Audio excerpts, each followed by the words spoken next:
to Jonathan Taylor. Huge hole. He's at the 30. He's going to go. 10, 5, touchdown. Jonathan Taylor made a man miss the line of scrimmage and then runs it into Pater for a one-handed INT. Are you kidding me? Kenny Moore. What a play by Nyheim Hines.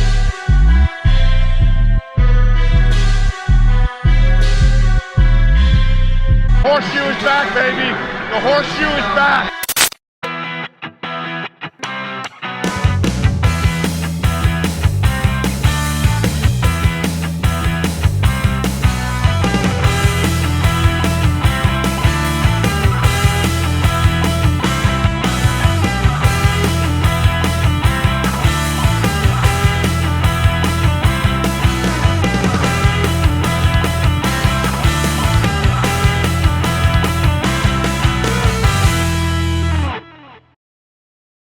What's going on, Colts Nation? Welcome back to another episode of the Bring the Juice Colts podcast. In today's episode, we are looking at 5 Indianapolis Colts who must take the biggest leaps forward in 2021 if the Indianapolis Colts want to go from a fringe playoff team to even further. These 5 guys / 5 positions. We'll also talk about some also positions, some other guys within that must take the biggest steps forward. Now, it doesn't have to be all the guys in the position, but it needs to be at least one of these people, in my opinion.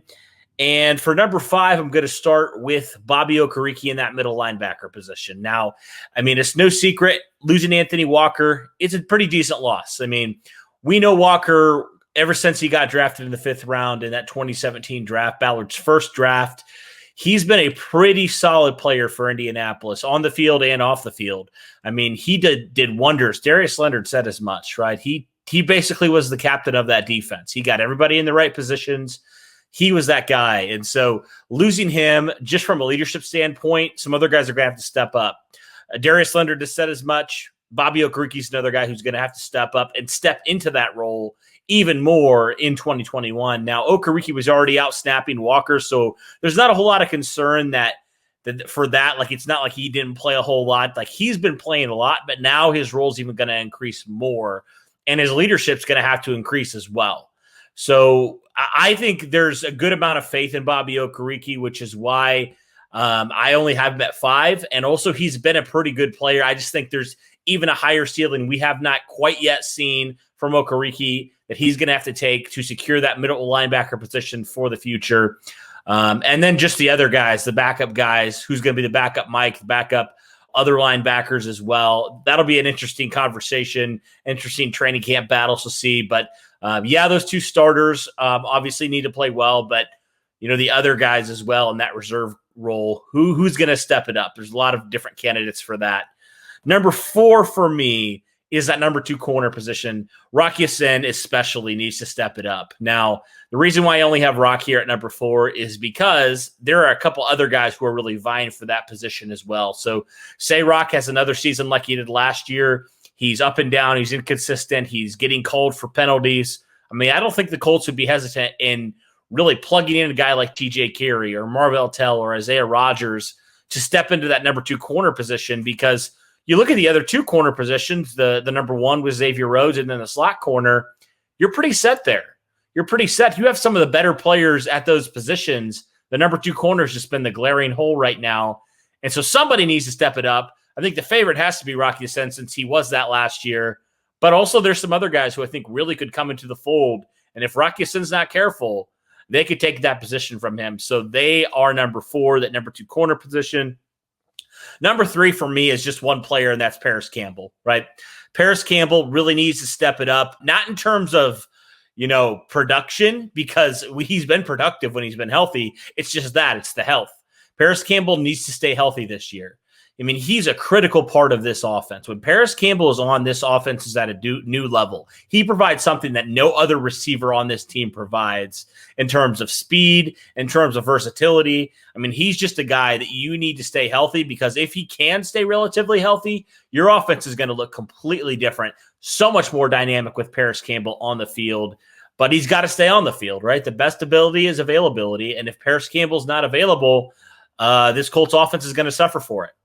So I got him there at number 3. Number 2, Kemoko Turay and these other young pass rushers. I put Turay here because I think he's the most favorite from anybody of these young pass rushers to step it up here in this next year in 2021. I mean, he's been injured, but he's the guy that's shown the most potential so far.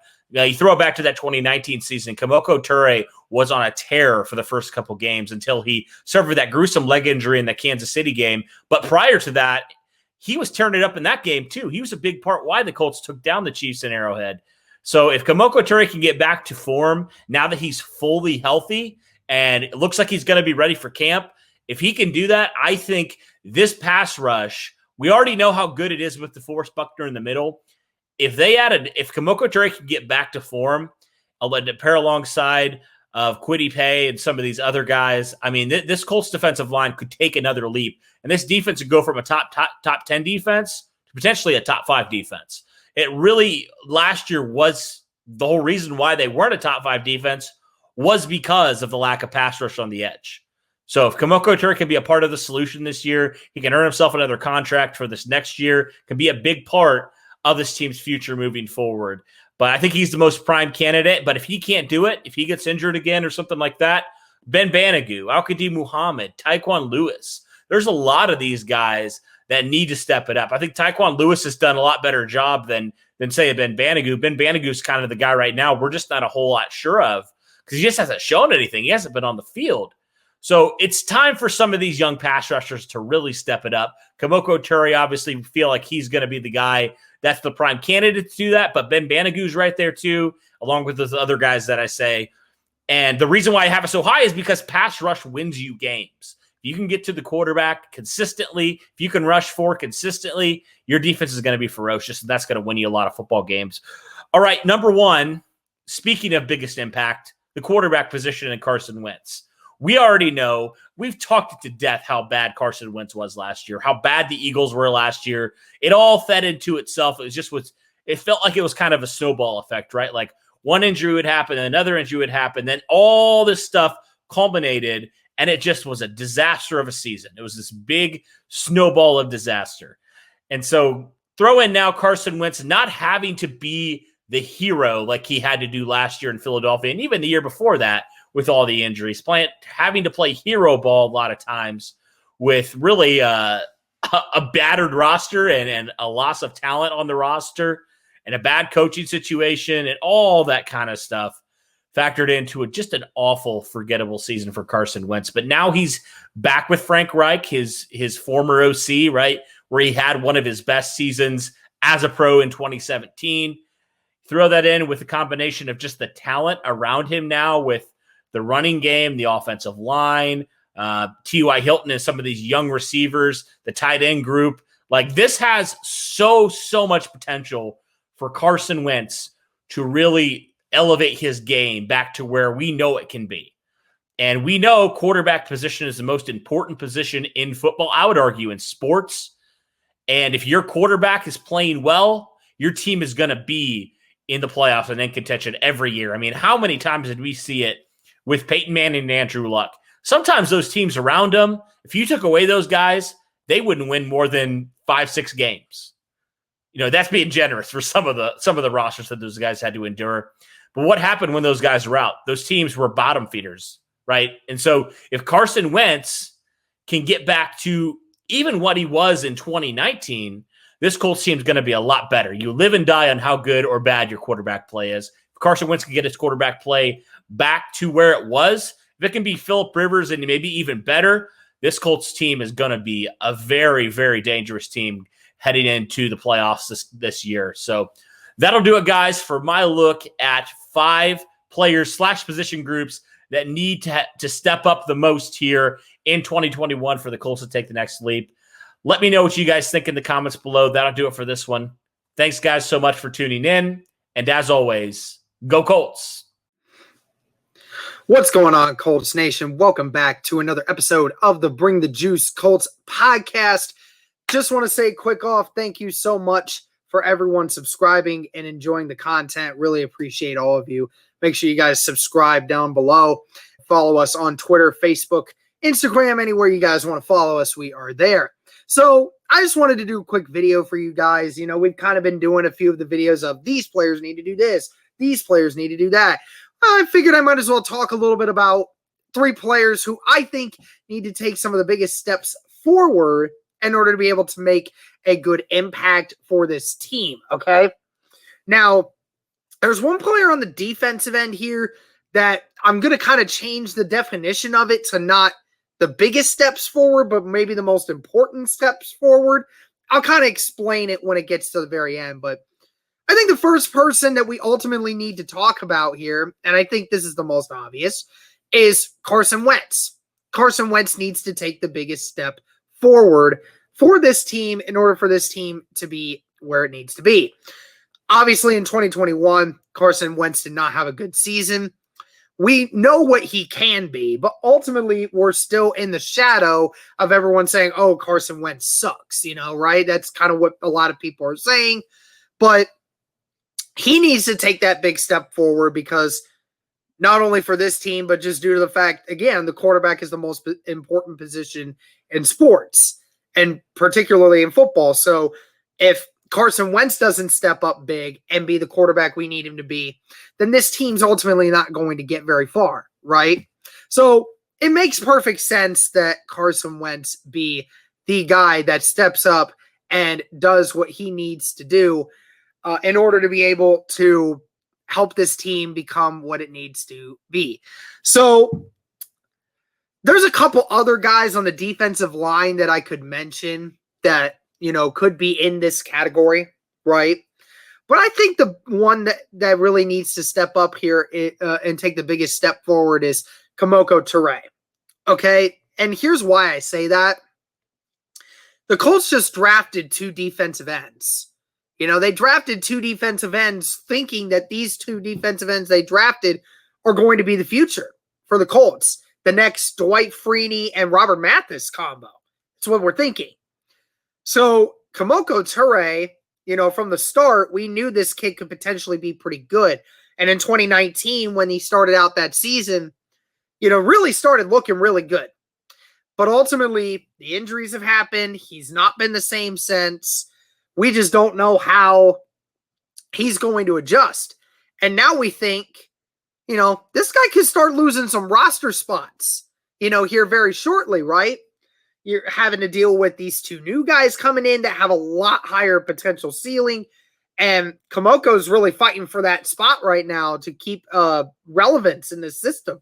So he's a guy that definitely needs to take one of the bigger steps forward in order to be able to help this defensive line gain pressure and to be able to keep a spot the way he wants to. Now, here's a player that, again, it's not about taking the biggest step forward. This guy is already very acclimated, already very well known as one of the best linebackers in football.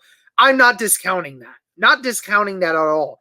I'm actually putting him in this argument because he specifically said it, that this next season is going to be a challenge, and I'll explain what that challenge is in a second. But the player that I'm referring to, and I think you all know what I'm talking about, is Darius Leonard. Okay, now Darius Leonard, the reason why I think Darius Leonard needs to take the biggest step, okay? You lost what Darius Leonard said, the leader of that defense, the middle linebacker, and Anthony Walker. Anthony Walker was the leader. He was the guy that kept things organized, called plays every now and again, switch audibles, you know, changes things up. He was the brains in that group, right? He was the guy that made sure things kind of went the way they needed to be. And Darius Leonard, now being the quote-unquote captain of the defense now, you have to be the guy that now not only goes out there and is a captain and goes out there and does his job and plays his heart out, you now have to be even more responsible for the rest of your defense.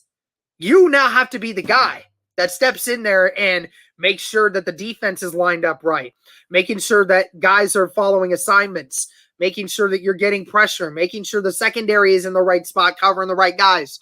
You know, you have to be that guy because Bobby Okeriki's not going to do that. I could argue Bobby Okereke deserves a much credit of dealing with this kind of step. But again, Darius Leonard over the offseason said,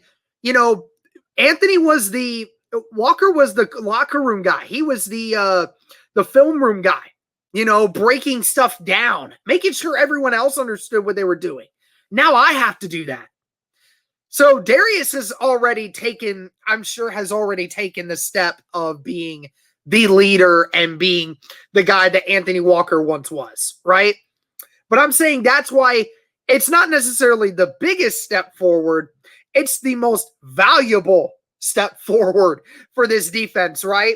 We know that DeForest Buckner is going to do well. That some of these other guys are going to do well, and they're in prime position to do so. But Darius Leonard now has to be the mind to keep that going forward, right? So ultimately, that's exactly what I was thinking here. It's not necessarily the biggest steps for him because he's already established himself. I'm just talking about from a valuable standpoint of being someone who fits into a new role. That's what Darius Leonard has to do. So, like I said, guys, these are the 3 biggest steps forward or most valuable step forward, if you want, for one of these guys for 2021. Now, I could definitely put a lot of different guys into this group, but I think those 3 are the most inevitable when you're talking about the success of this team moving forward and needing to take the biggest steps. Let me know what you guys think. I'm curious to hear who you guys think might potentially be in that category. Is there somebody that I missed? And I'm curious to see, because like I said, there's some guys that I could mention, but I didn't. But thank you guys so much for tuning in. And as always, go Colts.